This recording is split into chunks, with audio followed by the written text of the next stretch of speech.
నీతో నా ప్రభు చెబుతున్నాడు, ఓ సంఘాన్ని ఎంచుకో, ఆత్మ సంబంధమైన సంఘాన్ని ఎంచుకో,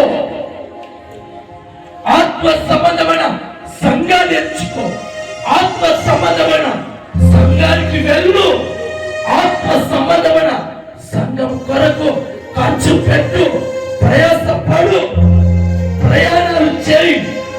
దేవుడు ఆ ప్రయాస, ఆ ఖర్చు, ఆ శ్రమ, ఆ ఆశ, ఆ కోరికను చూచి ఈ మధ్యాహ్నమే ప్రభు నీ ఇంటికి వచ్చునుగాక, ప్రభు నీ ఇంటికి వచ్చుగాక. మరలా చెబుతున్నాను, చెక్కయ్య ఓ మేడు చెట్టును చూసుకున్నట్టుగా నీవు ఓ మంచి ఆత్మీయ సంఘాన్ని చూచుకో. చెక్కయ్య ఓ మంచి చెట్టును చూసి పైకి ఎక్కి ఎదురు చూసినట్లుగా నీవు ఓ మంచి సంఘానికి వెళ్ళి ఆ సంఘంలో యేసయ్యను చూడాలని ఆశపడు. చెక్కయ్య చెట్టు ఎక్కుతున్నప్పుడు పడుతూ ఉన్నాడు, లేస్తూ ఉన్నాడు, తుడుపుకుంటూ చివరికి చెట్టు పైకి ఎక్కినట్లుగా నీవు నీ ప్రాంతము నుండి, నీ గ్రామము నుండి దాదాపుగా 100 రూపాయలు ఖర్చైనా, 1000 రూపాయలు ఖర్చైనా ప్రయాస పడుకుంటున్నా.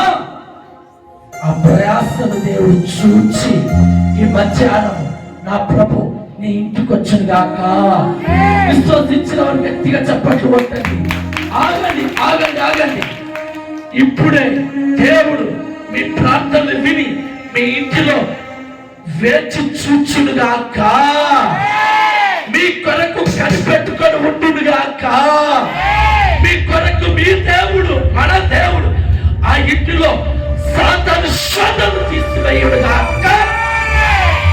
ప్రార్థన. కృపాసక్తి సంపూర్ణ నీకు స్తుతులు స్తోత్రాలు చెల్లిస్తున్నాను. ఈ స్తుతి ఆరాధనలో నేను చూడాలి అని ఆశ కలిగి ఉన్నాము ప్రభువా. అయ్యా నేను చూడాలంటే చెక్కయ్య మాదిరి ఓ మంచి చెట్టు చూసుకున్నట్టుగా మేము ఓ మంచి ఆత్మ సంబంధము కలిగినటువంటి మందిరాన్ని సంఘాన్ని చూచుకుందుముగాక.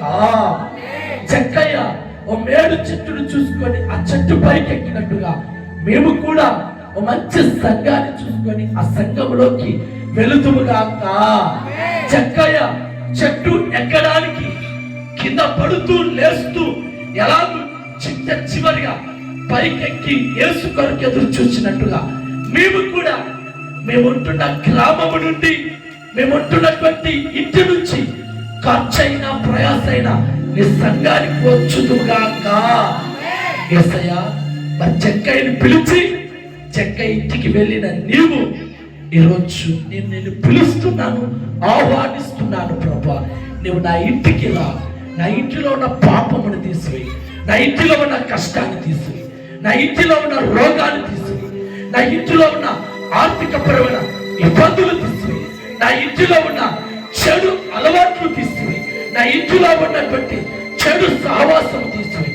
నా ఇల్లు ఆశీర్వదించబడాలి, నా ఇల్లు దీవించబడాలి, నా ఇల్లు ఆరోగ్యంగా ఉండాలి, నా ఇల్లు సమాధానంగా ఉండాలి, నా ఇంటిలో నెమ్మదిగా ప్రశాంతమైన నిద్ర కావాలి అని కోరుకుంటున్నాము తండ్రి.